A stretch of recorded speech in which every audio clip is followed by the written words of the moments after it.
Hello and welcome back to another episode of 100 Yards of Football, Sports Talk Radio. I'm your producer, Jeremiah Long, and joining me to talk about our college football Monday preview with the Florida Gators and the Kentucky Wildcats, it's our host, Mr. Logan Landers. How's it going, bro? Hey, what's up, Jeremiah? Happy to be here. Another great Monday talking college football. We're going to talk about what these two teams did this previous weekend and look at their matchup coming up on October the 2nd at 6 o'clock Eastern Standard Time. It's going to be a good matchup. Absolutely. And for all you Gators fans and Wildcats fans out there, thank you so much for sharing the show. Thank you so much for subscribing. Thank you so much for telling your friends and family about 100 Yards of Football, telling them about our broadcast, and definitely telling them about our podcast. And thank you again so much for watching our podcast or listening to our podcast. Our podcast has been blowing up, and it's all because of you. Well, Mr. Landers, without any further ado, tell us, what do the Florida Gators and Kentucky Wildcats fans have to look forward to this week?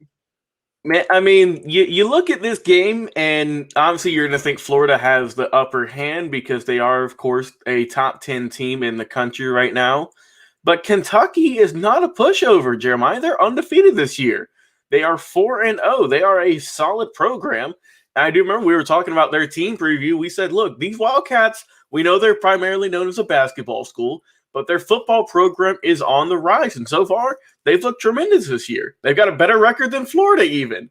So I think that it is going to be a competitive matchup. And I think that if you're Kentucky, if you're a Wildcats fan, I think you actually have a lot of hope coming into this game. It's going to be a close one, I think. But let's go back to what these two teams did last week. And I'm going to talk about Kentucky first, see how they can pull off the major upset win. So like I said, they're 4-0 on the season, 2-0 in their conference. They beat the South Carolina Gamecocks last week by a close score of only 16-10, but nonetheless, they did get the win in the end. Quarterback Will Levis led the way, 15-22 passing, only 102 yards and one interception, so not much going on in the air. You got to think that's got to get a little bit better if you're going to beat these Florida Gators and their stingy defense. So you got to hope that Levis comes into this next game better prepared, does a little bit more with his arm, and really just has a better game. But their running game is really what got the win against the Gamecocks. Chris Rodriguez Jr. had an absolutely amazing game, 26 carries, 144 yards on the ground, 5.5 yards per rush, so not too shabby at all. Unfortunately, did not meet the end zone, but man, he was really there in terms of getting some momentum going for these Wildcats and helping just kind of break any slump they were in offensive-wise. For a team, they ran for 44 carries and 230 total yards, so they were looking great on the ground. While the passing game did slouch a little bit, the running game was in full effect. Cavassier Smoke got the touchdown for the Wildcats in terms of the rushing game. He also ran for 50 yards on the day. For the receiving core, you got to think that Wan'Dale Robinson is going to lead the way once again. He had 7 catches last week for only 65 yards and no touchdowns for the receiving core. So you think they're definitely going to be going to him a lot more. I do think if they really want to pull out this upset, something that they need to fix that they had a few cases of this past weekend is fumbles. They fumbled the ball 4 times in total. Chris Rodriguez Jr. did have 2 of those, and also other running back Josh Ali fumbled it twice. So you definitely got to cut down the turnovers. They lost 2 of the 4. So you need to cut down on the turnovers. You got to pretty much play perfect if you want to beat these Florida Gators. So that's definitely something they need to work on. For their defensive side of the ball, what did they do? DeAndre Square led the way with tackles, had 8 on the day, looking phenomenal. They had 2 sacks. They had one of them by J.J. Weaver and the other by Carrington Valentine. So they were both looking good. The defense was looking great, only gave up 10 points, one touchdown the whole day. So not too bad at all. No interceptions for the Wildcats defense. So you got to think they got to get their turnover ratio better in terms of not fumbling the ball and getting some interceptions, getting some fumbles of their own, and getting the Florida Gators a little bit out of their comfort zone.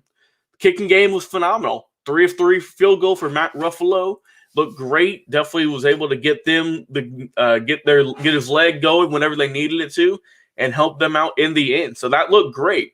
So while it was a little bit of a struggle last week for Kentucky, like I said, they did pull out the win. The running game was looking great. You got to think the passing game needs to step things up a little bit. I'm not saying that Levis needs to throw for 250 yards and 3 touchdowns or nothing like that, but just get a little bit more passing yards, maybe a touchdown in there. No you definitely don't want them to get any interceptions or any fumbles from the receiving or from the running game.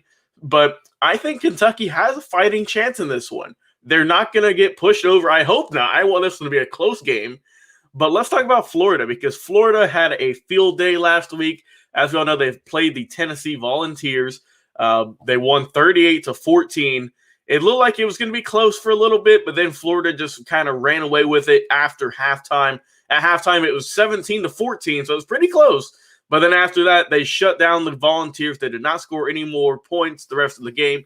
And meanwhile, Florida just kept running into the end zone. And man, big game from Emory Jones. I know he gave a lot of Volunteer fans some nightmares on Saturday night. 21-27 passing, absolutely phenomenal. 209 yards, 2 touchdowns, and 0 interceptions. You can't get much better than that, much more efficient. He looked absolutely great. But that wasn't it, though. He still had another trick up his sleeve. He led the team in rushing, Jeremiah.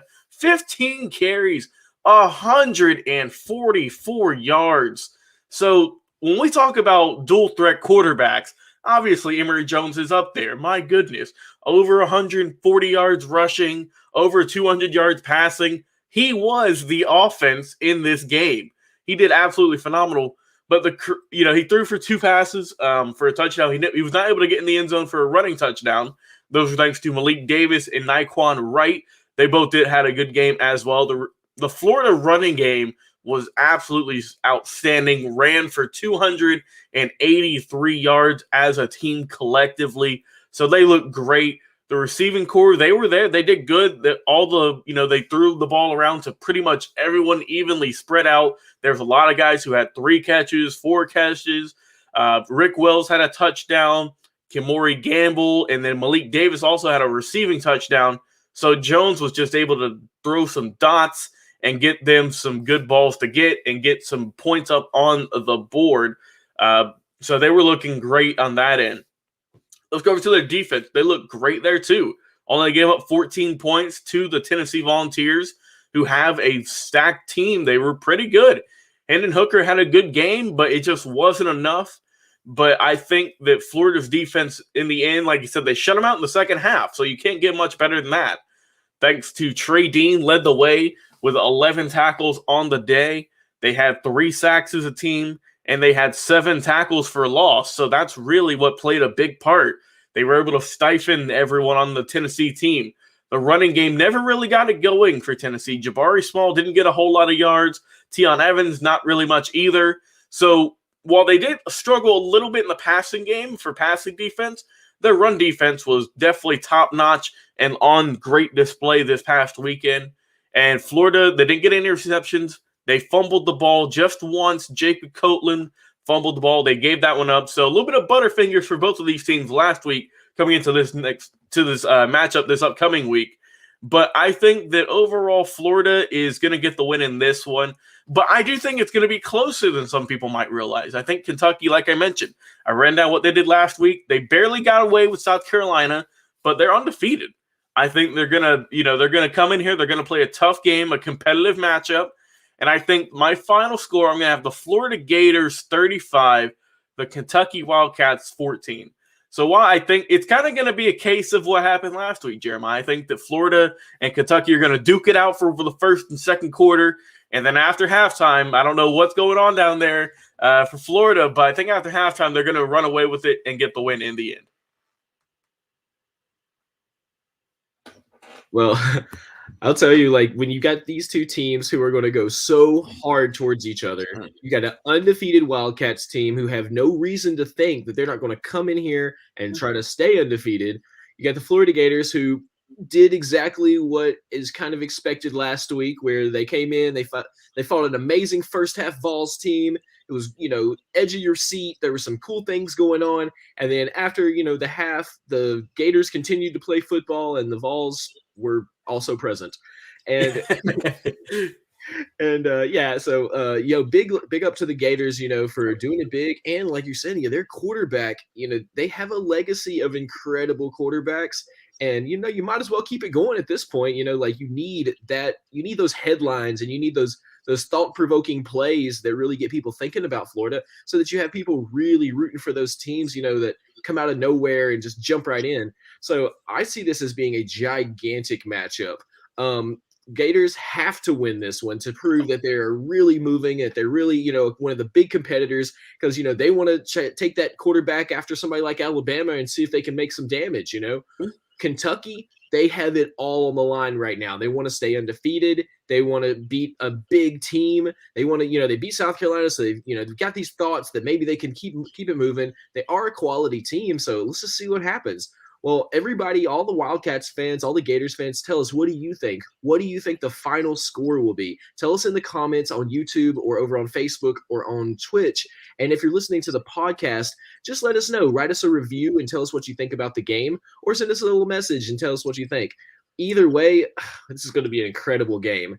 And if you are listening to us on the podcast, thank you. But if you haven't started listening to our podcast yet, what are you waiting for? Jump over and listen to us daily over on our podcast, 100 Yards of Football. We put out new podcasts pretty much every day. Plus, we have incredible, lifelong, amazing episodes that you can enjoy over and over again that are all about the legacy of the game, interviews with amazing players, incredible stats, and awesome history specials where we break down amazing individual games, individual player profiles from history, and some of the individual moments and seasons that made all of football great back then and make it great today, and tell us, all those stories of legend that really build up the football lore. And we have this incredible team, including Vincent, Mr. Football Turner, our founder, one of the most knowledgeable football experts I've ever met in my life, Bobby Butler, 12-time NFL great. He was drafted in the first round in 1981 over to the Falcons. He's an incredible guy. He interviews all these amazing people every single week from all over football. And our coaching expert, Kevin Bull Jones, who is an incredible coaching expert. So come over and listen to this podcast. We're on Spotify. We're on Apple Podcasts. Anywhere that you listen to podcasts, you can join us. So for the entire team here at 100 Yards of Football, I am the producer, Jeremiah Long, and you've been listening to our host, Logan Landers, break down the Florida Gators versus the Kentucky Wildcats in this game of the week. And guess what? We do this live, and we're going to be coming back very soon, and we would absolutely love to have another live video with you here in just a minute. We'll see you very soon.